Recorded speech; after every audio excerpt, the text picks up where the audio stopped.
All right. I was thinking today. I actually think every day, but I was I was feeling like we haven't done the heart series in a while. So we're going to do a heart series today. And we always know whenever we do a heart series, it's heart and lungs. They're inseparable. So let's come into a seated position. Sure, take off some clothes. The heart, there's lots of feelings there.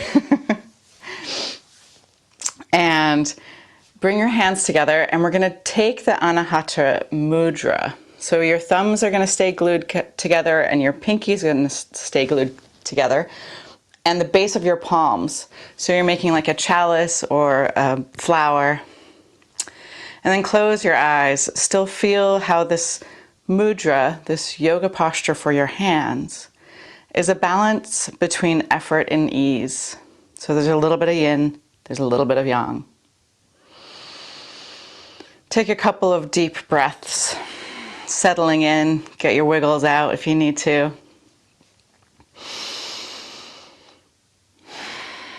And take the time to dedicate your class to someone who needs some guidance, some love, some peace.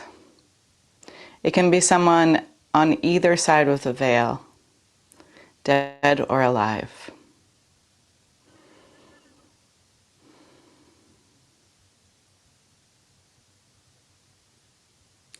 And then keeping your hands in this Anahata Mudra, we're going to sound 3 ohms. Empty your breath. Take a deep inhale through your nose.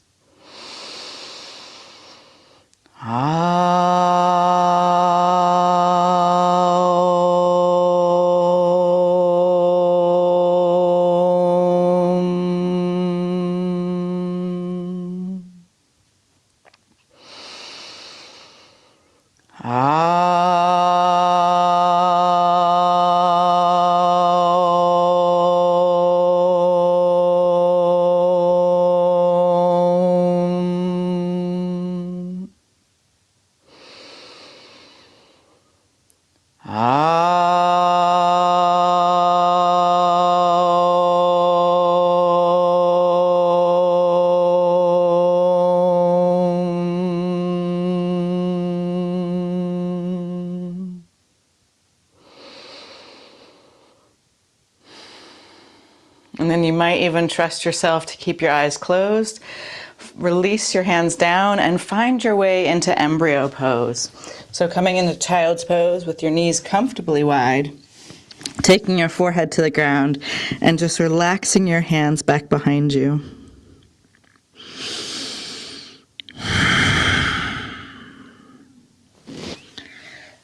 Apply the principles of yin. So we found the right shape for our body today. And then we get as soft and still as possible.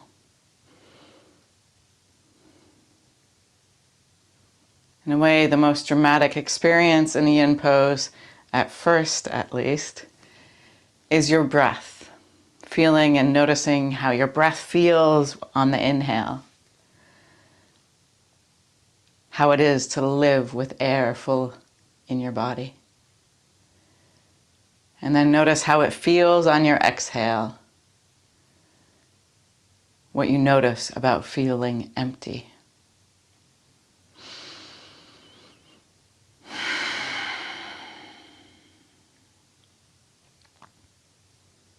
The last part is you commit to staying in the pose.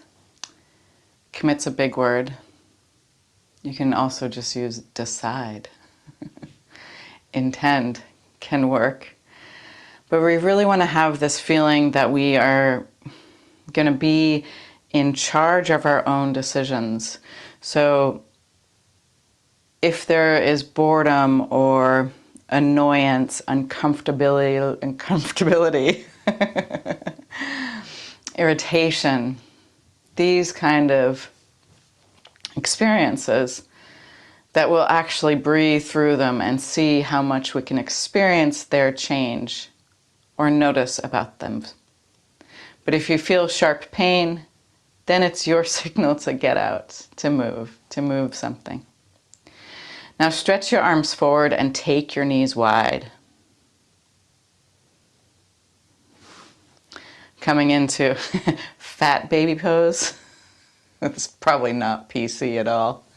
Babies are supposed to be fat. But feel the space, feel your body broaden into this new variation of the pose.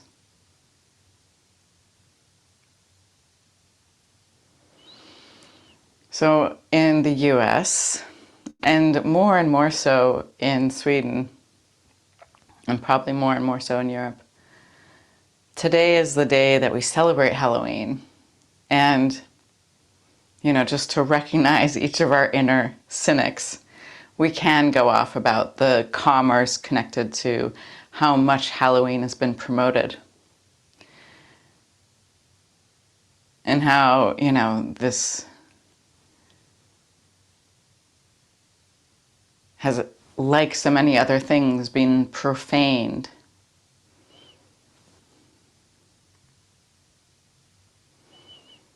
And while there's even argument about what should be celebrated, if we take a little bit more of an eagle view, of a little bit of a bigger view of what we're celebrating, it starts to get actually quite interesting for me.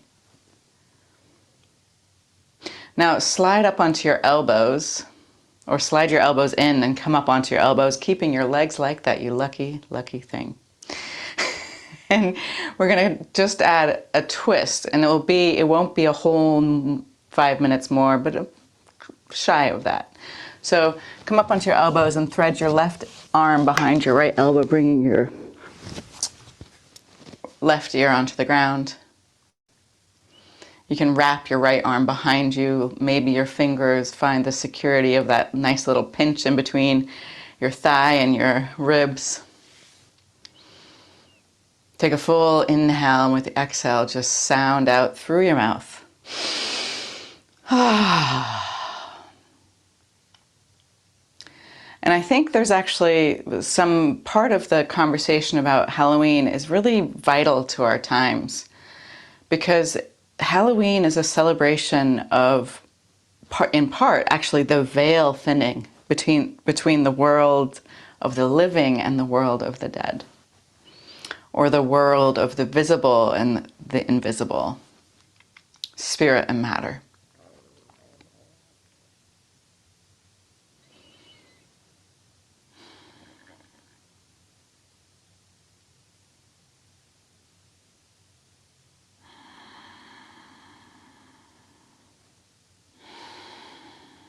And while this is celebrated every year around this time, right in the northern hemisphere, before we kind of dip into deep winter, it's the end of fall, the last leaves are like clinging on, imagining there's a different destiny ahead of them. It's cold and wet. Not cold enough to be crisp and refreshing, but damp and that kind of bone-soaking, unshakable coldness. Now come back to center and twist the other way. All right, it's probably kind of close to 5 more minutes, but take a full inhale with your exhale, sigh out and soften into the pose. So we can see in the outside world that the world has been going through a transformation, and this is the critical end of it.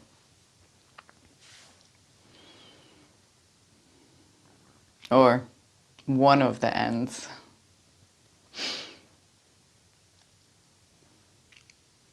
So Halloween,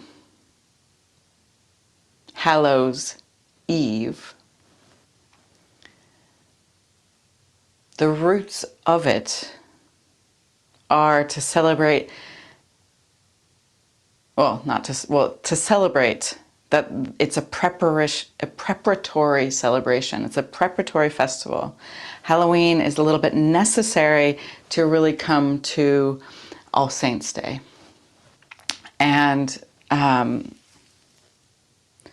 the main idea behind Halloween was that everyone would dress up as something scary, and scary to them, but scary.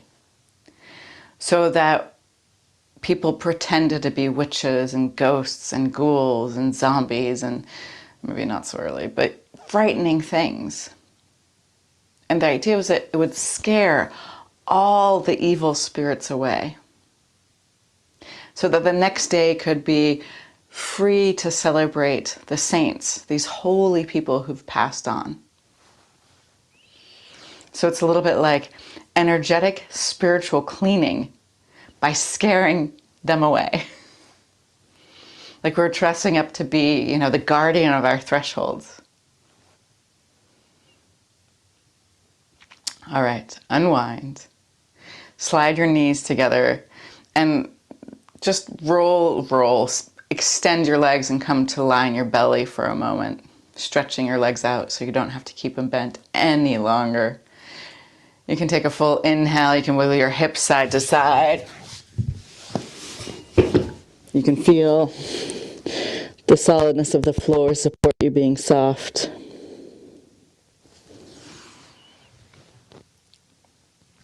And then bring yourself up onto all fours, so you're on your hands and knees.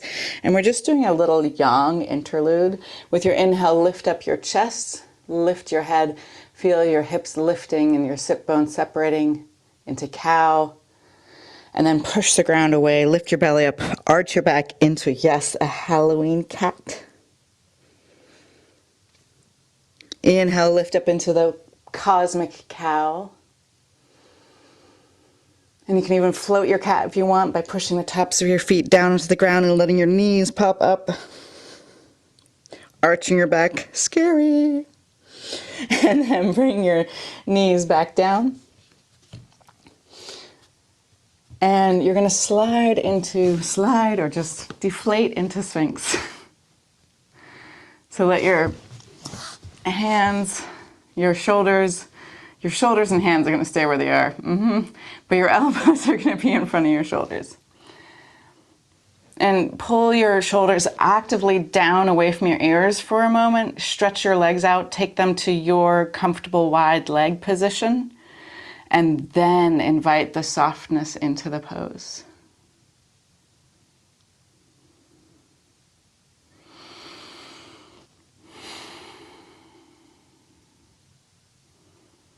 What I love about this celebration, and I feel like what still needs desperately to be reminded and celebrated, is that it was so clear that the might and the faith and the beauty of the living had enough power to dress up and be scary and therefore frighten off all the bad spirits.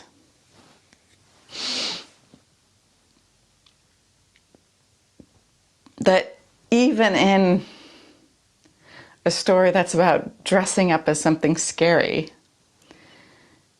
at the core of it, there is a spark of our aliveness that is mighty and can conduct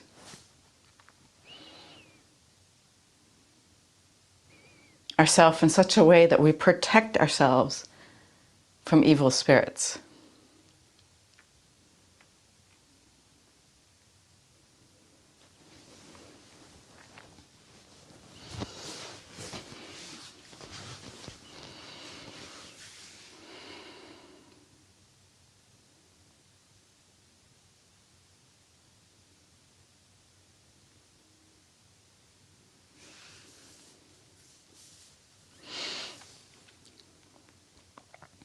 That we are the masters of also directing our own energy.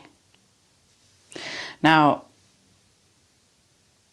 it is not always simple It's not even easy.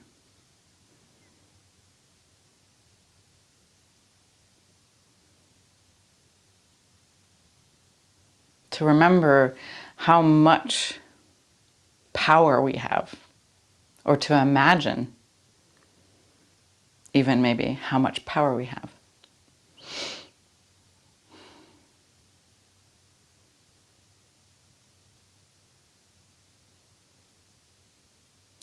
And I think moving into contemporary times, it's high time that people remembered how much power we have. That our power isn't so conditional that it can just be used to dominate. Instead, our power is so powerful that it can use to be a tool of love, to actually fuel our love for human beings' aliveness.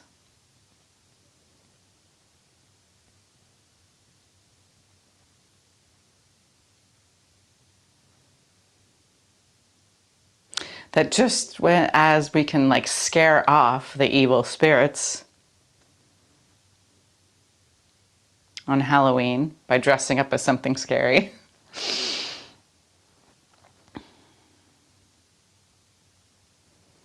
we actually are so powerful that we can use it for things other than might.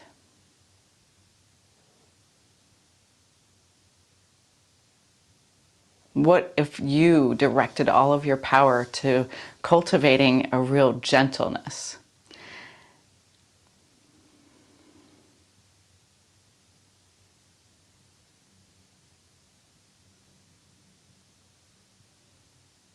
A real capacity to be compassionate. Maybe stretch your arms up, lifting up into seal.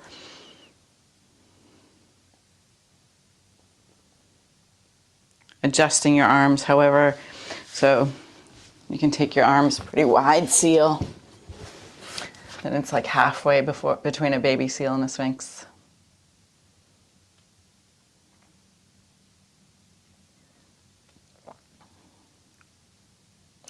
Now, one of the things that makes us or allows us to actually reach for such amazing capacity is our capacity to connect to Christ consciousness, to connect to love, to connect to a whole kind of energetic sphere of light.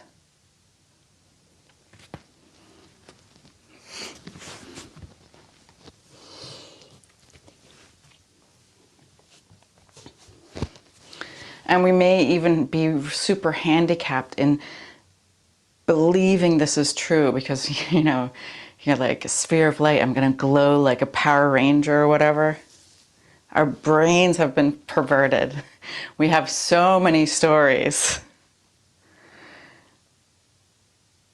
of different false scenarios of how to be powerful.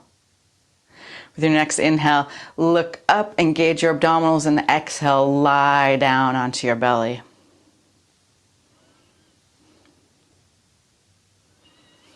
Wiggle your hips side to side. You can also bend your knees and drop your legs side to side if you want.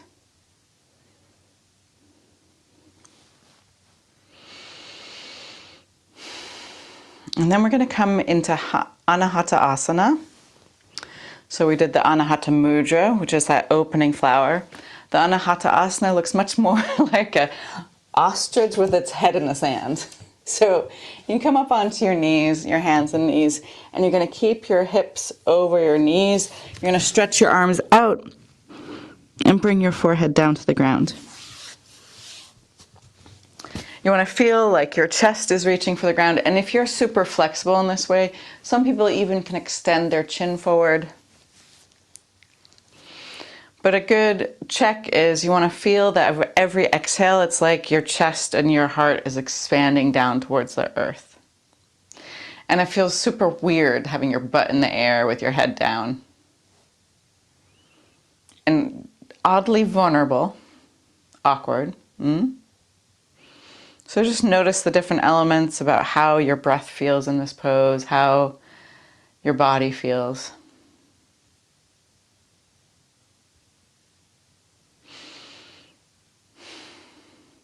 Now,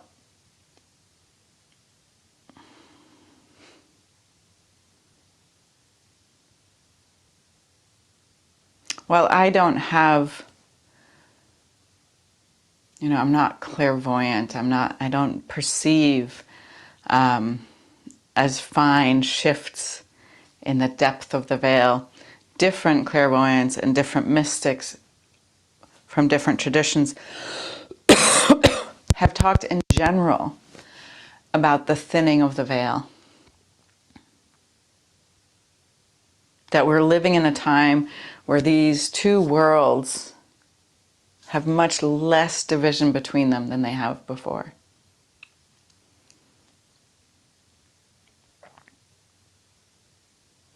And if we think about our cosmology, how our cosmos is created, how our planets are created, how we even know life to be created and lived,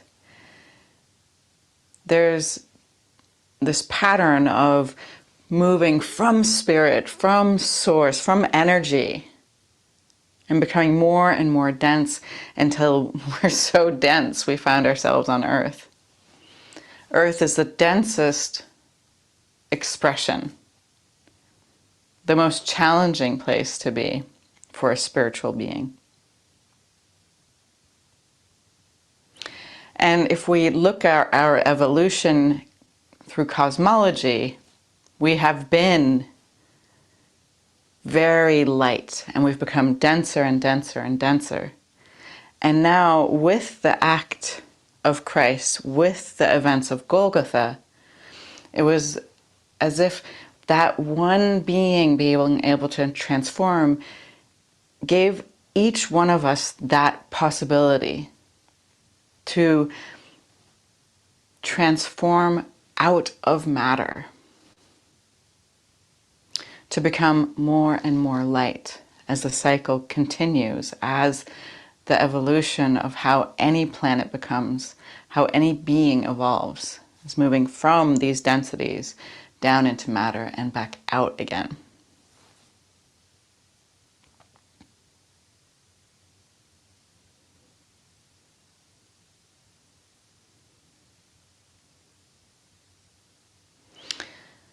Now, I've been hearing for years that this is what's been going. Oh my God, haven't you heard? But this theme has been spoken of in circles of spiritual science and all sorts of different versions of it through indigenous knowledge and wisdom, through seers in all sorts of disciplines.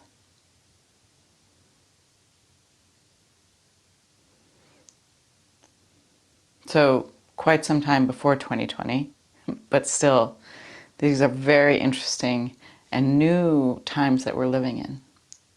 Take another full inhale. And with your exhale, slide your hips back to your heels and once again revisit embryo pose. So taking your arms back behind you, letting your shoulders drop, head on the ground. And then most likely going to roll up unless you can think of a very sneaky, smooth transition into frog. So often I like to take frog with my knees lengthwise on the yoga mat. So you take your knees as wide as they go, line up your feet. I'm going to show you this way, of course.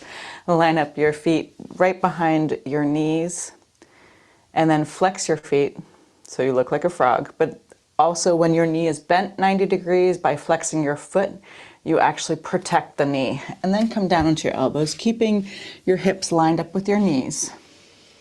You maybe spread your knees wider. And for some of us, we can even bring our chest down onto the ground. More people can even Some people can even tuck their tail. Sometimes it's nice to have a bolster underneath your chest. But take a couple full, unhurried breaths. And see if you can make friends with the frog, at least the frog in the beginning.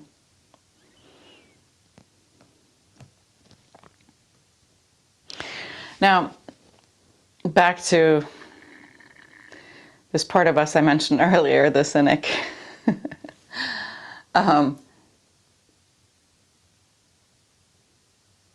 Or we could also refer to our inner materialist.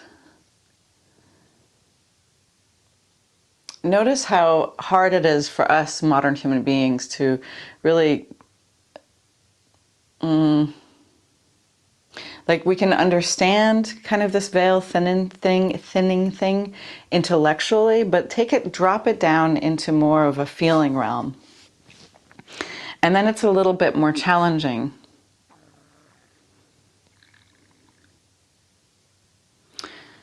And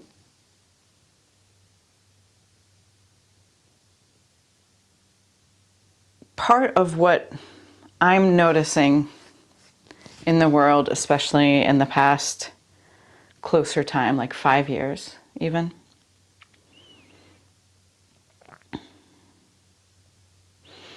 is that there's a proliferation of people really creating an own reality for themselves.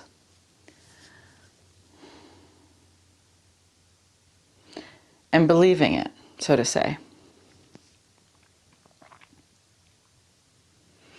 So, of course, each one of us has a sense of perception in the world, and, you know, our version of reality is the most dependable and reliable, and etc.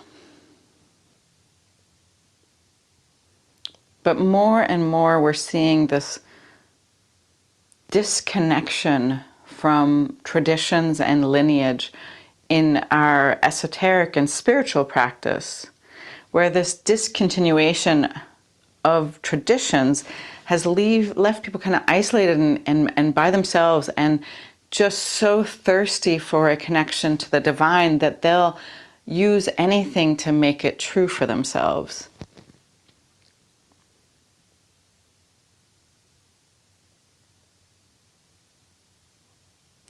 And may even, you know, connect to spiritual realms, but not have any vocabulary to make sense of them. And so kind of make up their own terms.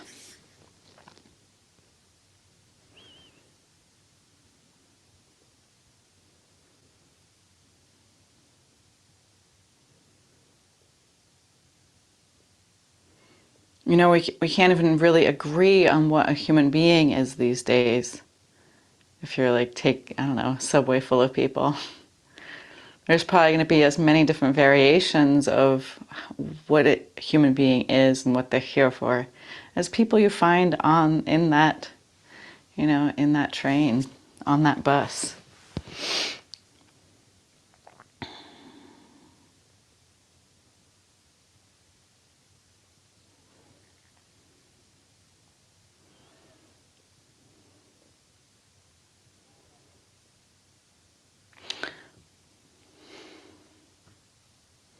But this to me is actually a symptom of the veil thinning, is that there is this sense of,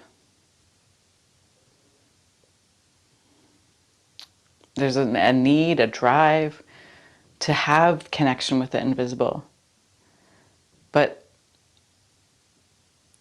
the forces that are available are equally available for vision, insight, and epiphany as they are for delusion and fantasy.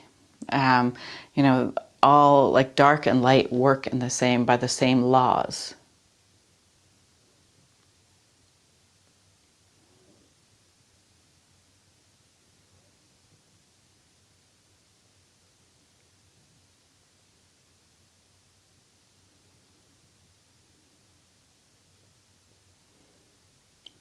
So there's something available to us in a direct and quick way that wasn't available in the same manner earlier in our evolution, earlier in the time of the Earth's evolution.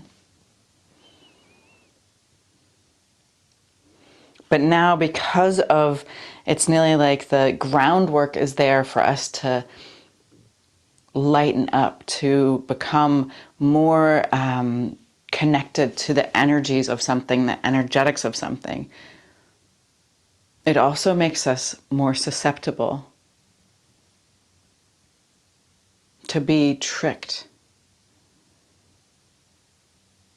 by adversarial forces, by beings that actually really are not interested in you having free will.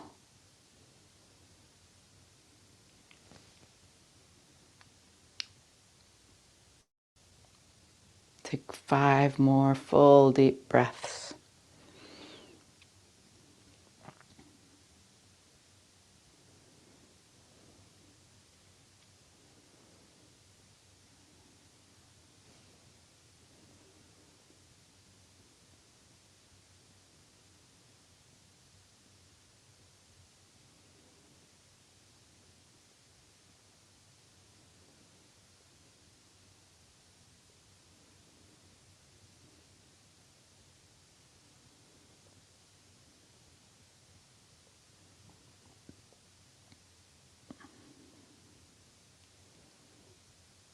After your 5th breath, slide forward and try out your moaning and groaning abilities to see if your moaning and groaning can actually make you feel a little bit better. And they do. Also, movement does.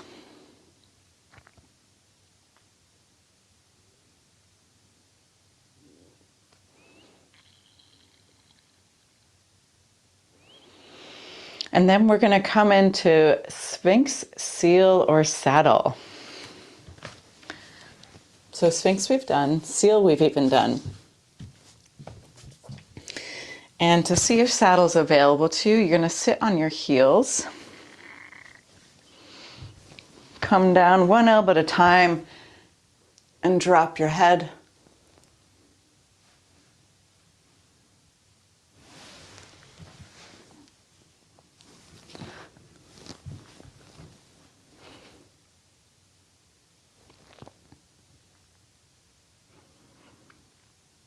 And either stay here, or some of us can actually allow our shoulders to come down to the ground. Maybe even taking your arms up over your head, grabbing opposite elbows.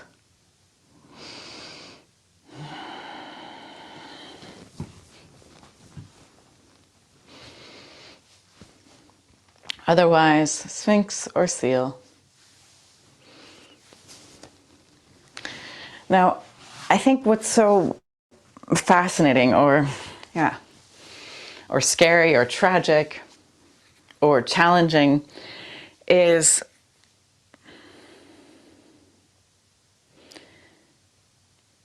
how, how oddly awkward it is to talk about, saving our soul, our spiritual vision of all of these things that we don't, it's not normal to talk about adversarial forces. It's not normal to, casually just drop in, oh, Christ consciousness. There's a taboo about believing we are more than just our biological consequences. There's a taboo about believing in this much bigger fight between good and evil. There is a taboo about religion, about holiness, even though it's still tearing our world apart. People posed on different sides of so many religious stories.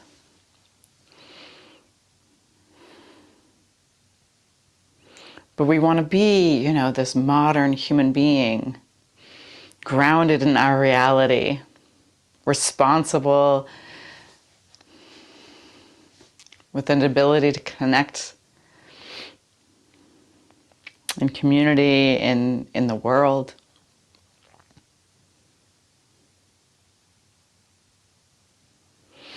And it's a little bit like the taboo is we don't want to talk about it in public. We don't want to be seen talking about it. We don't want to be, said to be have talked about it, about spirit, about invisible forces. And yet in privacy, in maybe even our inner life,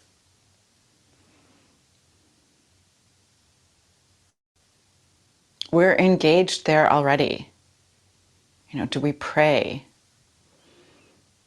Do we silently ask for guidance or help?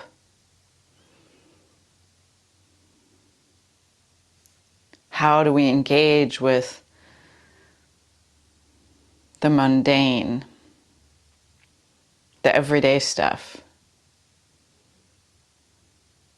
as something totally separate, or do we, we take it up and we want to learn from it and master some element of our own becoming? This management, not just of our physical self, but our invisible and energetic self.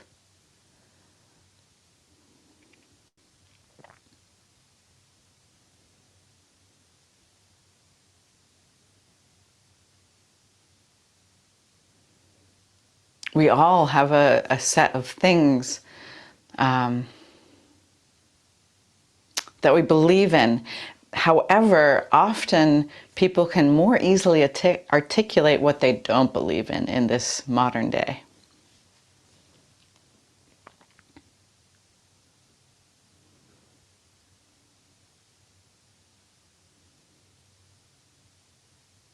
But these are private matters, even though they dictate and influence every one of our choices.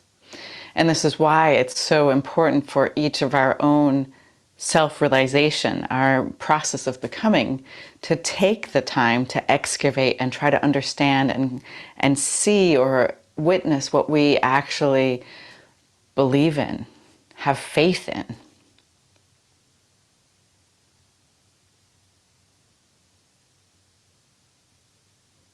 In spiritual science, there's this great picture where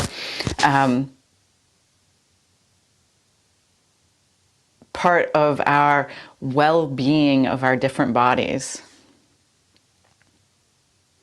are through such things such as faith.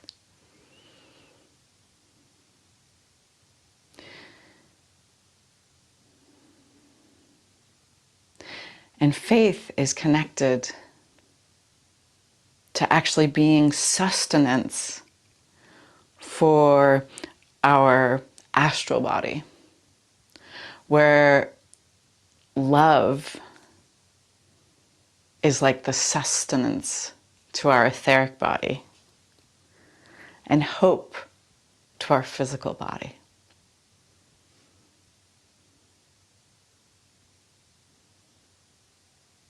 That these capacities in us are so innately human, part of our humanity. That when we take away religion and we take away, old belief systems, we have the cosmic wiring to find something else to believe in then. It is like, how for our body hunger and thirst works.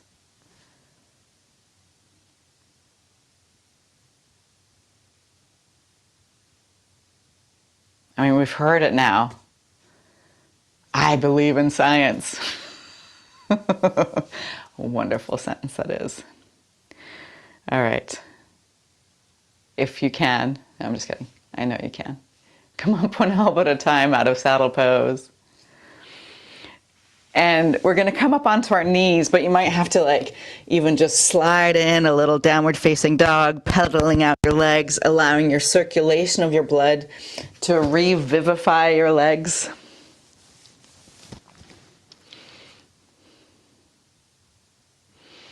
And we're going to come into another yang moment. And we're coming into camel pose. So you might need extra padding underneath your knees. You may already know that you're not going to be able to reach for your heels. Maybe you're not sure and you can actually tuck your toes under to bring your heels a little closer. But set it up, take your hands to your lower back, squeeze your elbows together, feel how that pushes your chest up.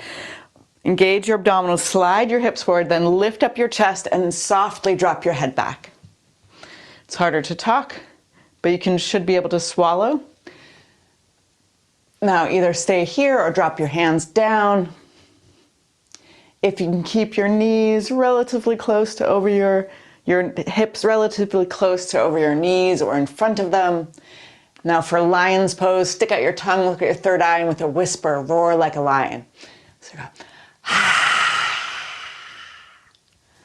you can do it again if you want. Stick out your tongue, stare at your third eye, and with a whisper, and then inhale, lift up. Untuck your toes, reach back into child's pose.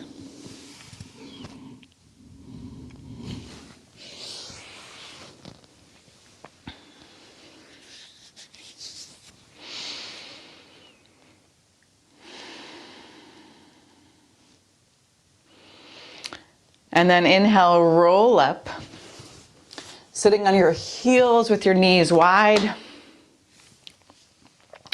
We're going to do a second set of lion's pose, and we're going to do the second lion. So this is much more like the gargoyle temple garter. I mean, not that the other one is pretty, but this one definitely isn't. So you want to stand up on your shins again, and with your tail tucked. That's one of the directives with doing lion's pose. You want to have your tail tucked.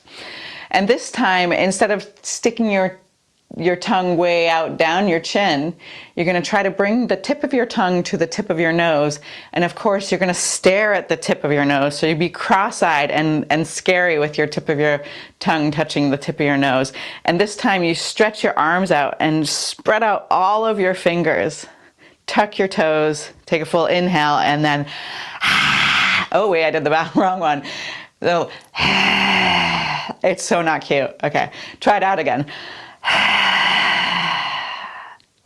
And then bring your hips back down, maybe slyly just wipe off your face. Didn't it feel like a gargoyle pose? It's very like, and then cross your ankles and roll over your crossed ankles and lay yourself down on the ground. It's time for a twist already, so hug your knees in. And today let's just keep both of our knees together and bring our knees first to the left. You can put your feet down and slide your hips, especially if you're tight in the hips, and move your hips to the right and then drop your knees to the left. Take your gaze straight above you or to your right. Have your right hand lower than your right shoulder, palm facing the ground. Feel how that helps you drop your shoulder blade down to the earth. Take a full inhale, and with your exhale, just sigh it out.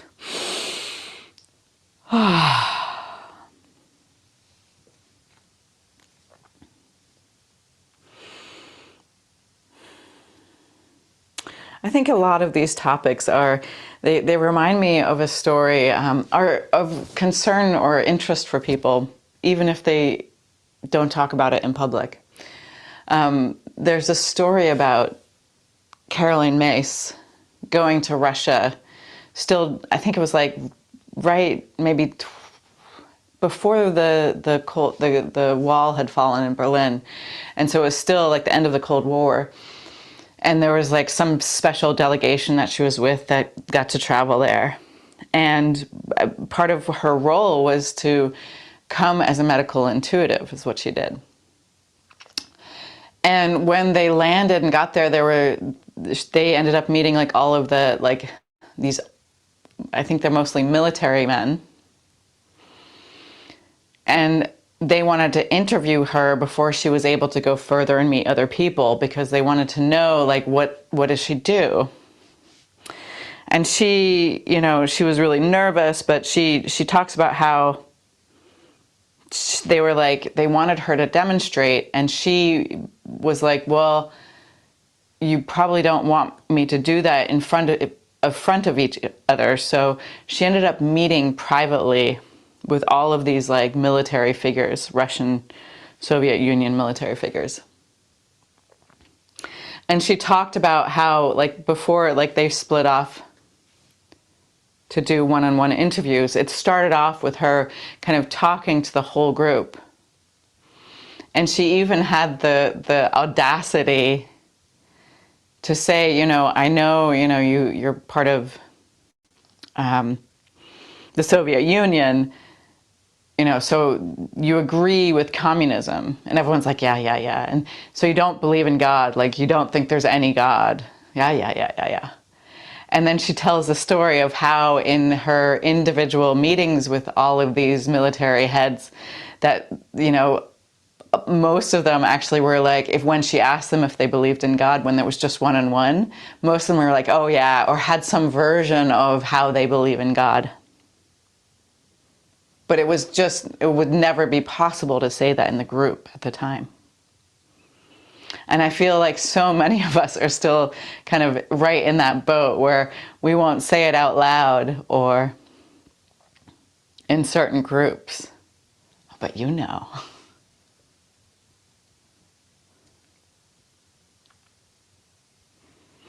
The other one is we like, oh, no, no, no, I don't believe in God, but I believe in like a creative force, like creative law, like God. But there's a lot of fear around it.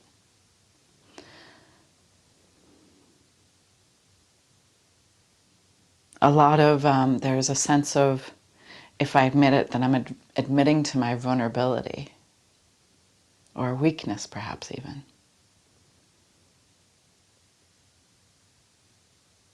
And on the other side, you know, I have this like, I don't believe in anything, I believe in science.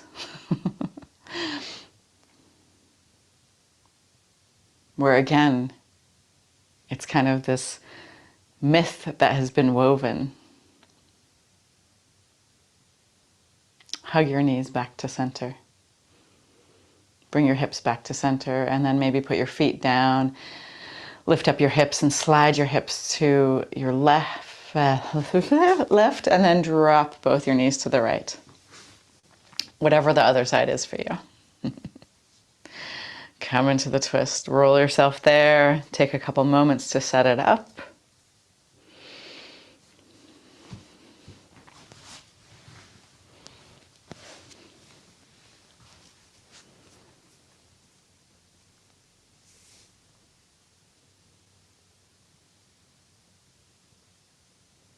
Take a full inhale with your exhale. Sigh out your breath and feel your body soften with your exhale.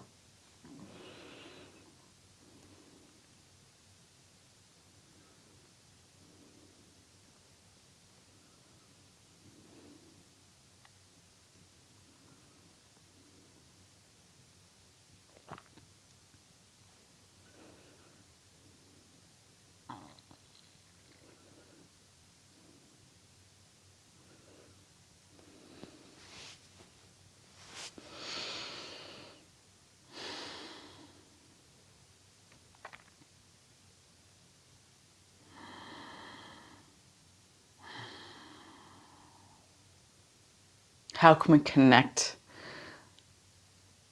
being engaged with questions around spirit to being part of our liberation, our human birthright?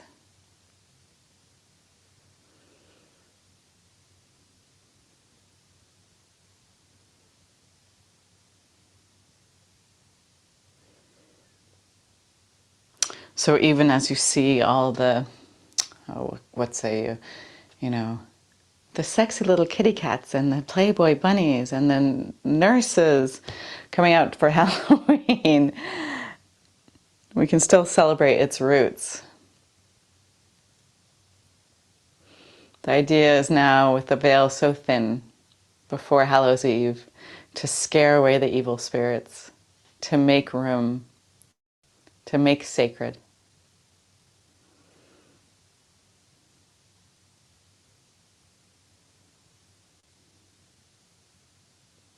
To take a moment, take some time,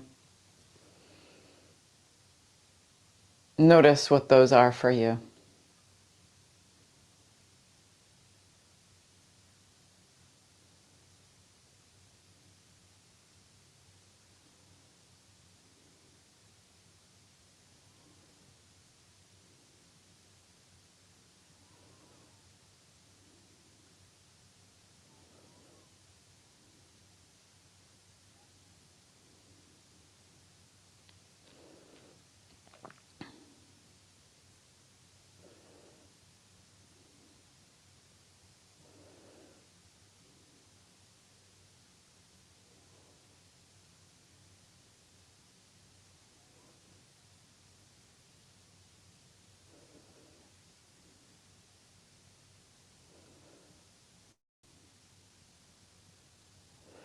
Let yourself be silently drawn by this strange pull of what you really love. It will not lead you astray. Words from our old friend Rumi.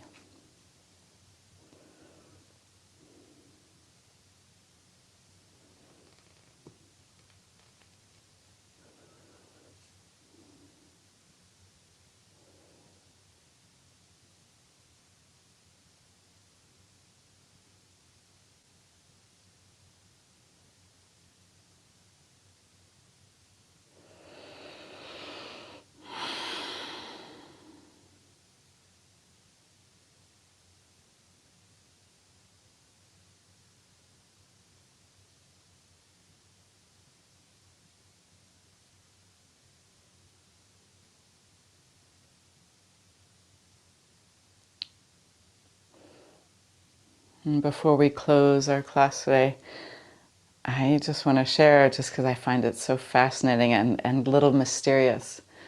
But Rudolf Steiner talks about how when the dead speak to us, so when they move through the veil and make contact with us, they will often, it sounds like they use our own voice.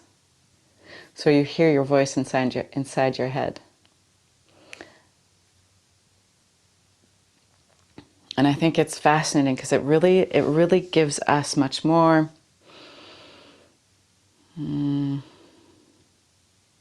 wakefulness to even noticing what it is, the things that we say ourselves, or we think it's us that are saying to ourselves.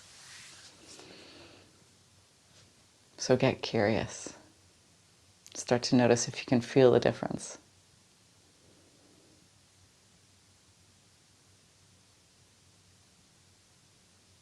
Take another full inhale. With your exhale, start to move out of the pose. And we're going to come to Shavasana. And so wiggling around a little bit, then stretch your legs long, palms open to receive, eyes closed and trusting. Of course, you might need to cover up. Often we can get quite cool after a yin practice.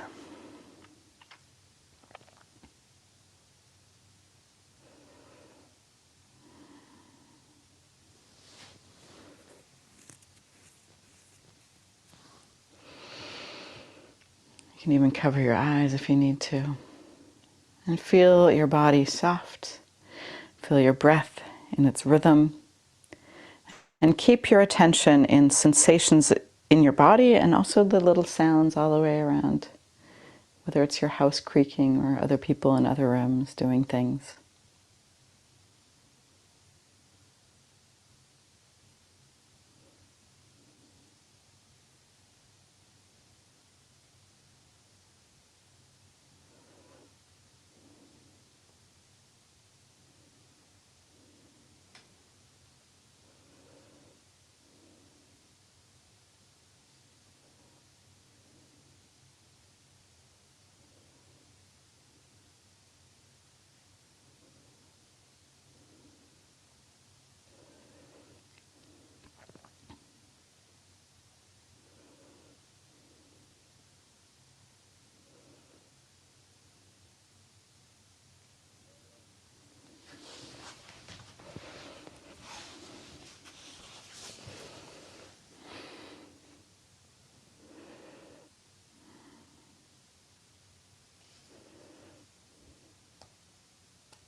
With your next inhale, invite your awareness to the edges of your body.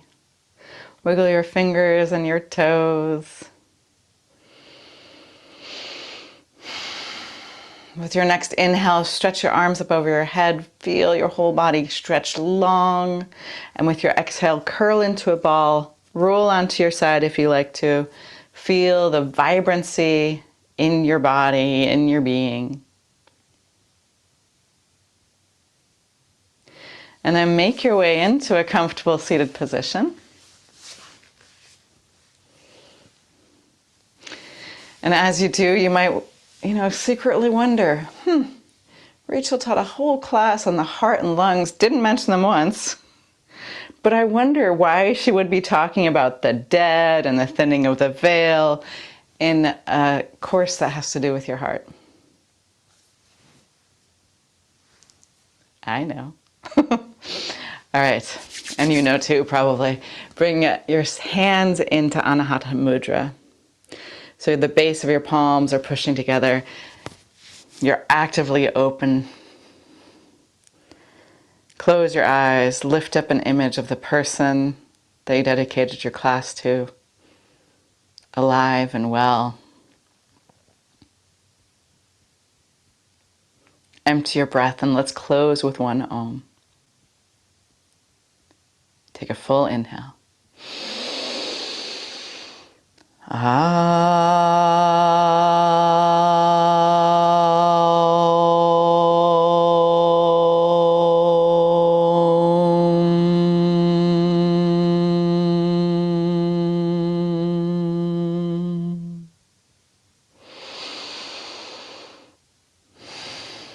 And bring your hands into prayer, bring your thumbs to your third eye. Invite the divine light. And as we bow forward together, we say, Namaste. And so much love. Make a little bit of noise to be present. Woo, woo, woo, woo. Thank you so much.